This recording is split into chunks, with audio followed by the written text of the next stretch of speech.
नमस्कार, मेरा नाम ज्ञानेश्वर है और आप देख रहे हैं लाइव फिटनेस। देखिए, आज एक बहुत ही बड़े सवाल पर हम आपके साथ चर्चा करने जा रहे हैं और हमारे साथ दो अतिथि भी जुड़ेंगे जो कोचिंग इंडस्ट्री के बड़े नाम हैं। और चर्चा हम क्या करने जा रहे हैं? चर्चा ये कि क्या भारत की कोचिंग इंडस्ट्री में जहाँ से बच्चे पढ़कर डॉक्टर्स बनते हैं, इंजीनियर्स बनते हैं, लॉयर्स बनते हैं, वहाँ कोई बहुत बड़ा फ्रॉड होने जा रहा है, कोई स्कैम होने जा रहा है। देखिए, जब मैं बचपन में था तो सुना करता था कोई भी माल खरीद लो, कीमत 99 रुपीज़, 99 रुपीज़। और बाद में बाटा तो बहुत ही फेमस हुआ, उनके जूते चप्पल ले लो 299 रुपया, 199 रुपया। लेकिन अब जो कोचिंग इंडस्ट्री में देखा जा रहा है 499 रुपया, 499 में दाखिला कराओ, रजिस्ट्रेशन कराओ। आगे क्या होगा पता नहीं, आगे कितनी कीमत ली जाएगी इसकी जानकारी नहीं, लेकिन वॉल्यूम बढ़ाया जा रहा है। और वॉल्यूम इस तरीके से बढ़ रहा है कि उन्हें पढ़ाने वाले शिक्षक कहाँ से आ रहे हैं? क्या कुछ ऐसा उपक्रम किया जा रहा है कि टर्नओवर बढ़ा लिया जाए और फिर आगे जो खेला होना है? देखने को यह भी मिल रहा है, क्लासेस जो चल रहे हैं वो क्लास गंभीर नहीं है, वहाँ इंटरटेनमेंट हो रहा है, बच्चों को नाचने के लिए कहा जा रहा है। टिकटॉक वाले फेमस यूट्यूबर वहाँ डांस क्लासेस चल रहे हैं। तो हमारे साथ अतिथि के रूप में जुड़ रहे हैं राजेश रंजन जी, जो फिजिक्स के फैकल्टी हैं और इन्वेंटर्स के को फाउंडर हैं। पहले ये बंसल क्लासेस कोटा में थे और अभी पटना में हैं, बहुत जाने माने शिक्षक हैं। साथ में प्रभाकर कुमार जी हैं जो केमिस्ट्री के टीचर हैं, 12 वर्षों का एक्सपीरियंस है, ये भी इन्वेंटर्स के को फाउंडर हैं। तो हम सबसे पहले राजेश जी के पास जाना चाहते हैं। राजेश जी, क्या आपको भी मेरी तरह लग रहा है कि कोचिंग इंडस्ट्री में एक फ्रॉड होता दिख रहा है?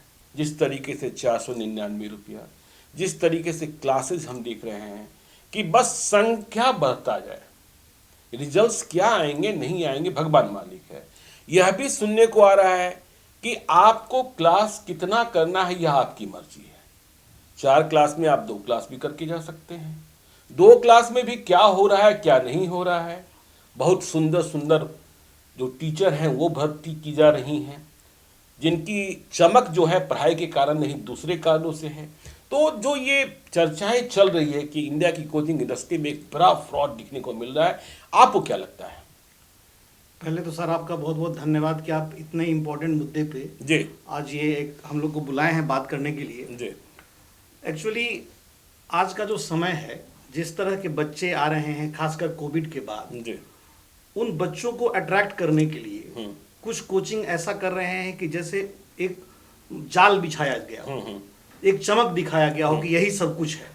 उन बच्चों को पैम्पर किया जा रहा है कि तुमको लोड लेने का जरूरत नहीं है, स्ट्रेस लेने का जरूरत नहीं है, बिना पढ़े सब कुछ हो जाएगा। ऐसा बिना पढ़े सब कुछ हो जाएगा, मतलब ऐसा दिखाया जा रहा है जी कि पढ़ने का जरूरत नहीं है, बिना पढ़े ही सब कुछ कर देंगे, या हमारे पास आ जाओगे तो सब कुछ हो जाएगा।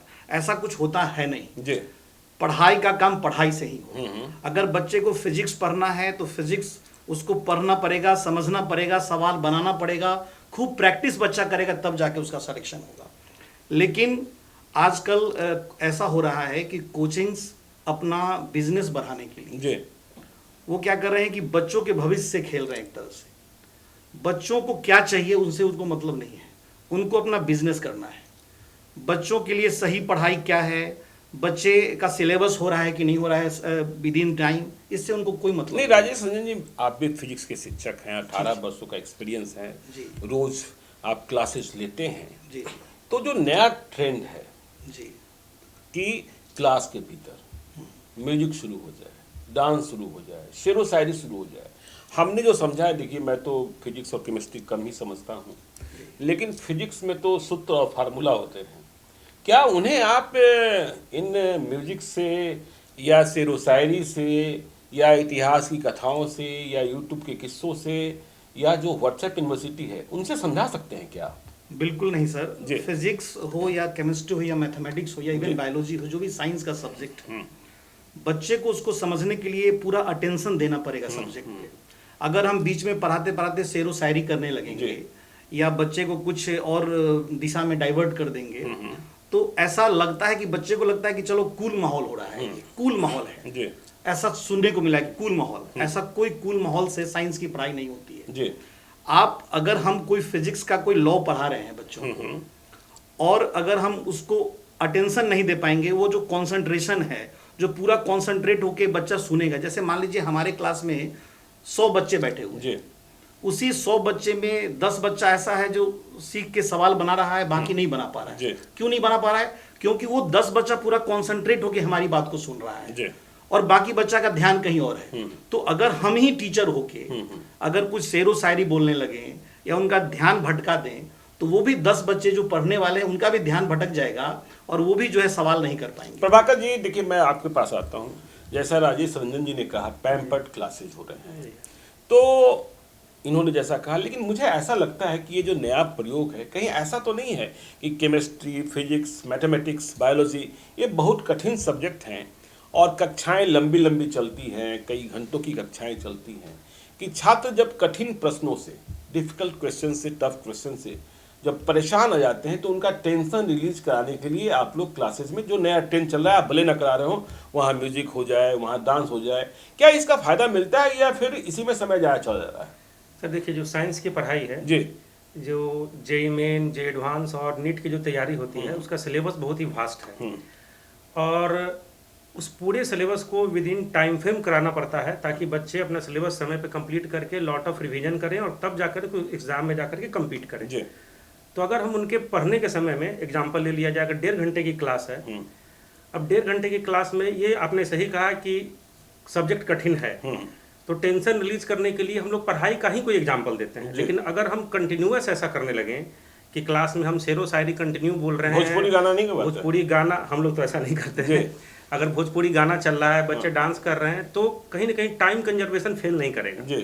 तो 1.5 घंटे की क्लास में अगर मान लीजिए 50% टाइम अक्सर हम ऐसे कर करके अगर बर्बाद कर रहे हैं, तो एक न एक दिन ऐसा समय आएगा कि हमारा सिलेबस समय पे कंप्लीट नहीं होगा और बच्चे फ्रस्ट्रेशन में जाएंगे। नहीं, प्रभाकर जी ये बताइए, जो लोग ये करा रहे हैं उन्हें भी तो इस बात का ख्याल होगा ना कि सिलेबस को कंप्लीट कराना है, वे भी तो सब सिलेबस कंप्लीट कराते होंगे, उनके भी तो नतीजे आते होंगे, तभी तो वे अपने प्रयोग के प्रति आगे बढ़ रहे हैं। क्या उनके यहाँ सिलेबस कंप्लीट नहीं हो रहा है? क्या ऐसी बातें भी आ रही हैं? जी हाँ। हाँ, सबसे पहले यहाँ पे एक बहुत बड़ा प्रश्न ये है कि जो बच्चे स्कूल में पढ़ते हैं, कॉलेजेज में पढ़ते हैं, तो आखिर वो कोचिंग में आते ही क्यों हैं? कंपटीशन बहुत ही टफ है, क्योंकि आप आईआईटी में देखेंगे, जेईई मेन और जे एडवांस में 9 लाख बच्चे करीब अपियर होते हैं और करीब करीब 30,000 बच्चों का एडमिशन होगा आईआईटी और एनआईटी में। बाकी बच्चे ऐसे ही खाली हाथ रह जाएंगे, जो कि प्राइवेट कॉलेज में जाएंगे हाई फी दे करके। उनके जो गार्जियन होते हैं, ज़्यादातर बच्चे जो हमने देखा है कि कम गार्जियन ही होते हैं कि जो बहुत संपन्न हैं, ज़्यादातर मिडिल क्लास हैं या लोअर मिडिल क्लास हैं, वो कैसे कैसे पैसा इकट्ठा करके बड़ी उम्मीद से, कातर नज़रों से देखते हैं कोचिंग की तरफ कि हमारा बच्चा यहाँ एडमिशन ले लिया तो इसका एडमिशन हो जाएगा। उनका मुख्य मकसद कोचिंग में एडमिशन कराने का है कि उनका बच्चा कम्पीट कर जाएगा, उनका भी पारिवारिक स्थिति सुधर जाएगा, समाज में उनका भी प्रतिष्ठा बढ़ेगा। लेकिन बच्चे जो हैं बड़ी कच्चे उम्र के हैं, उनका जो मतलब जो उनका फेज ही ऐसा है कि उनको सही गलत का समझ नहीं है। अब जब बच्चे गांव से हमारे यहाँ पढ़ने आते हैं, तो कहीं ना कहीं इमीडिएट गार्जियन हम ही उनके हैं, टीचर बिल्कुल, लोकल गार्जियन तो हैं। अब हमारा फर्ज ये है कि हम उसको सही रास्ता दिखाएं। अगर गलत रास्ते पे डाइवर्ट हो रहा है तो उसको सही रास्ता दिखाएं, ना कि हम उसके साथ डिप्लोमेटिक हो जाएं, कि हम डिप्लोमेटिक होकर के उसको खुश करने लगे कि हम हर वो काम करें, भले कि गलत वो क्यों ना हो, बच्चा गलत रास्ते पे जा रहा है। एग्जाम्पल के लिए कोई बच्चा सिगरेट पी रहा है, तो हम उसको समझाएंगे ना कि भाई सिगरेट पीना तुम्हारे उम्र में ठीक नहीं है, या फिर हम उसको बोलेंगे तुम मेरे दोस्त हो, चलो हम दोनों मिलकर सिगरेट पीते हैं, ताकि किस लिए? केवल कि वो हमको सामने वाला बच्चा पसंद नहीं। आपको क्या लगता है कि वहाँ सिलेबस पूरा नहीं होते हैं यदि इन सब कारणों से? सिलेबस कैसे कंप्लीट होगा सर? जब आप अपने समय को जब आप पढ़ाई से डाइवर्ट करके जब कंटिन्यूअस शेरो शायरी में, एंटरटेनमेंट में लगा देंगे, तो सिलेबस कंप्लीट होना ही नहीं है। नहीं, राजेश रंजन सर, आप हमें ये बताइए कि जैसा इन्होंने कहा प्रभाकर सर ने, और जो देखने को मिल रहा है, चलिए आप कह रहे हैं फिजिक्स, केमिस्ट्री, जो बच्चे आते हैं आपके पास आईआईटी जेईई के लिए, 9 लाख बच्चे शामिल होते हैं, 30,000 का दाखिला होता है जी, तो 8,70,000 बच गए। तो ये जो नई इंडस्ट्री जहाँ फ्रॉड की संभावना दिख रही है, लेकिन यदि हम उसका दूसरा एस्पेक्ट देखें, वो बच्चे को सब क्षेत्र में उन्हें आगे ले जा रहे हैं। तो ऐसा तो नहीं है कि वो आए आईआईटी की पढ़ाई करने, नीट की पढ़ाई करने और यहाँ से यूट्यूबर बन जाएंगे, टिकटॉक वाले बन जाएंगे, तो चलिए यहाँ से तो कमाई हो जाएगी, इधर से फेल तो उधर तो पास। नहीं, एक्चुअली हमारा इसमें कहना ये है कि अगर आप अच्छा फिजिक्स पढ़ ले जी, अच्छा केमिस्ट्री पढ़ ले, वो सीख जाए तो कॉन्फिडेंस भी तो आपका हाई होगा जी। आप यूट्यूबर बनिए, जो करना है करिए, लेकिन पहले कॉन्फिडेंस तो हो हाँ, आपके लेकिन अंदर। जिस उद्देश्य से आप आए हाँ, थे, अगर आप जिस उद्देश्य से आए उस उद्देश्य को पूरा कर लिए, हाँ, तो आगे आप हो सकता है कि आईआईटी छोड़ के आप यूट्यूबर बन जाओ जी, बहुत बड़ा, लेकिन वो कॉन्फिडेंस कहां से आएगा? हाँ, हाँ, कॉन्फिडेंस यही समय आपको फिजिक्स केमिस्ट्री मैथमेटिक्स पढ़ के आएगा। जी, जो टीचर जो डिसिप्लिन हम बच्चों को सिखा रहे हैं, वो डिसिप्लिन उनके जीवन में काम आने वाला डिसिप्लिन है। जी। तो एक टीचर का क्या रोल होता है? केवल ये नहीं है कि बच्चों को यूट्यूबर बना देना। तो ये 499 रुपए में दाखिला, और इसके बाद भी तो कुछ पैसा लेते होंगे लोग। नहीं, ये तो जस्ट बच्चे को बहलाने का तरीका है। अच्छा, हाँ, वो 499 नहीं है, वो 499 में कैसे बच्चे को बस फंसा लेना है। एक बार बच्चा हमारे सिस्टम में किसी तरह से फंस गया, तो फिर उससे पैसा निकालते रहेंगे, धीरे धीरे पैसा निकालते रहेंगे उससे, है ना। वीडियो के नाम पे कभी कोर्स नहीं हुआ, अब बच्चा कहने गया कि हमारा कोर्स नहीं हो रहा है, तो क्या ठीक है, तो जितना कोर्स नहीं उतना वीडियो देख लो। अच्छा, आप तो कोई पैमाना रखते होंगे ना, जिन बच्चों का दाखिला ले रहे हैं, कुछ संभावनाएं तो देखते होंगे कि बस जो फीस है वो दे दिया, काम खत्म। नहीं, हम लोग स्कॉलरशिप टेस्ट भी लेते हैं और हमारे यहाँ स्पॉट टेस्ट होता है। जी, कम से कम हम ऐसे बच्चे को पढ़ाना चाहते हैं इन्वेंटर्स में जी, जिन बच्चे को साइंस के प्रति इंटरेस्ट हो, या हमारा जो स्पॉट टेस्ट है उसमें उनको कम से कम 20% मार्क्स आए, उन्हीं बच्चे को हम दाखिला लेते हैं। क्योंकि होता क्या है कि क्यों 20%, इतना कम मार्क्स पे क्यों दाखिला लेते हैं? क्योंकि अगर आपका 30% मार्क्स आ जाएगा तो आप जेई मेन क्वालिफाई करके एडवांस के लिए एलिजिबल हो जाएंगे। ये जेई मेन कर रहा है, तो इसलिए हम 10% कम 20% पे बच्चों को, मतलब आप 20% को 30% के लायक बनाने की कोशिश करते हैं। बिल्कुल बिल्कुल। तो आपका तो देखिए एक्सपीरियंस कोटा का भी रहा, जहाँ बहुत बड़े बड़े संस्थान हैं। जी जी। तो कहा जा रहा है कि ये जो नए प्रयोग वाले हैं, कोटा में भी पुराने जो एस्टेब्लिश, रिजल्ट्स कैसे हो रहे हैं इनके? ये कहीं कोई रिजल्ट नहीं है जी। आजकल क्या है कि रिजल्ट दिखाना ही नहीं, बस बोल देना है कि हमारे यहाँ से हजारों सिलेक्शन है। अब कोई पूछने तो जा नहीं रहा है कितना सिलेक्शन हुआ, उसका रिकॉर्ड दिखाओ, कोई दिखाना तो है नहीं। हम लोग को क्या है, जवाब देना पड़ता है। जवाब किसको देना पड़ता है? क्योंकि हम खुद टीचर हैं और खुद ही कोचिंग को भी चलाते हैं, मतलब कोचिंग के ऑनर भी और टीचर भी हैं। तो अगर हम कोई फ्रॉड रिजल्ट दिखा देंगे तो कल उसी क्लास में जब हम जाएंगे बच्चों के बीच में, तो क्या मुंह दिखाएंगे कि भाई ये बच्चा कहाँ से आ गया? क्योंकि अगर कोई बच्चा सेलेक्ट होता है तो उसको बाकी कोचिंग का सब बच्चा पहचानता है, क्योंकि उसी कोचिंग में पढ़ा होता है।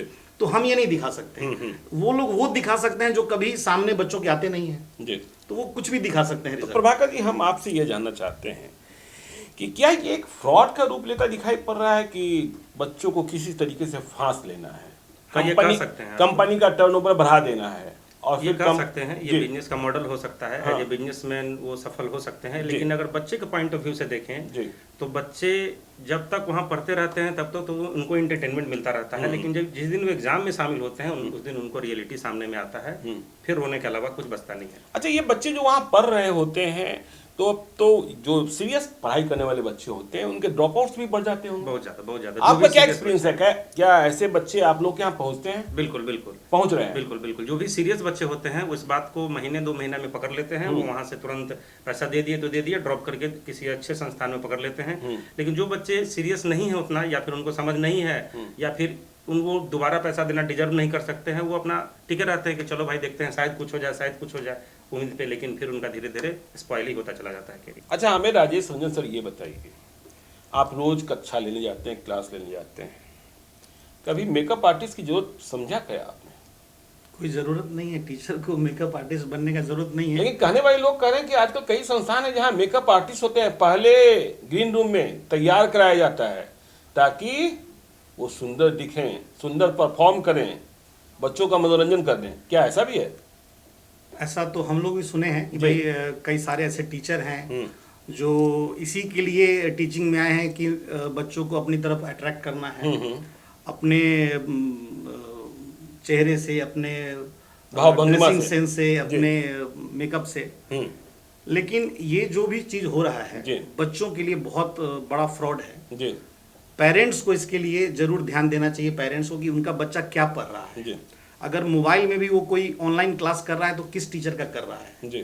थोड़ा पेरेंट्स को जरूर इस बात को ध्यान देना चाहिए। ऐसा हम नहीं करें कि ऑनलाइन में सब खराबी पढ़ा रहे हैं, बहुत अच्छे टीचर्स भी हैं जो ऑनलाइन में पढ़ा रहे हैं, तो अच्छे टीचर्स की क्लास ऑनलाइन में बच्चे करें। किसी माने शेरो शायरी के चक्कर में, या कोई बहुत सुंदरता के चक्कर में, या मतलब बढ़िया ड्रेसिंग सेंस में कोई टीचर पढ़ा रहा है, अच्छी बात कर रहा है, उसके चक्कर में उसकी क्लास में चले गए, तो इससे उस बच्चों का समय बर्बाद हो रहा है। जी, तो चलिए देखिए, हम आखिरी सवाल पर आते हैं। क्या आपको लगता है कि जो ये बबल्स है, कोई ऐसा समय आएगा जो करेक्शन कर देगा इस मार्केट को, और फिर से जो सीरियस टीचर हैं उनकी जो गरिमा है और उनकी जो ज़रूरत है वो बढ़ जाएगी? बिल्कुल, ये बहुत लंबे समय तक चलने वाला बबल है नहीं जी। लेकिन क्या होता है कि जैसे जो बच्चे आ गए उनके पास चले गए, उनको तो पता चल गया, लेकिन फिर वो क्या करते हैं, अपने मार्केटिंग टीम के बदौलत नए बच्चों के बीच पहुंच जाते हैं, फिर उनको पकड़ के लाते हैं। लेकिन ये बहुत ज्यादा दिन तक चलने वाला नहीं है, क्योंकि अगर एक झूठ को कितना भी बड़ा बना दिया जाए, कभी ना कभी वो फटेगा ही फटेगा। तो हम भी यही उम्मीद कर रहे हैं कि बहुत जल्दी बच्चों को सही चीज पता चलेगी और फिर तब बच्चे अच्छे कोचिंग को ऑप्ट कर पाएंगे। जी, तो आपने सुना राजेश रंजन सर को, प्रभाकर कुमार सर को, कि कोचिंग इंडस्ट्री में क्या चल रहा है, क्या नया ट्रेंड आ गया है, पढ़ाई कम इंटरटेनमेंट अधिक, मेकअप आर्टिस्ट की भूमिका आ गई है। तो क्या ये एक फ्रॉड है और आगे कुछ खेला होने वाला है? हम इन खबरों के साथ आपके साथ आगे भी चर्चा करेंगे। आप देखते रहिए लाइव सिटीज को। यदि अब तक आपने हमारे यूट्यूब चैनल को सब्सक्राइब नहीं किया है तो जरूर कर लीजिएगा, और यदि इस वीडियो को फेसबुक पेज के माध्यम से देखें तो पेज को लाइक कीजिएगा, ट्विटर पर भी हमें फॉलो कीजिए। धन्यवाद।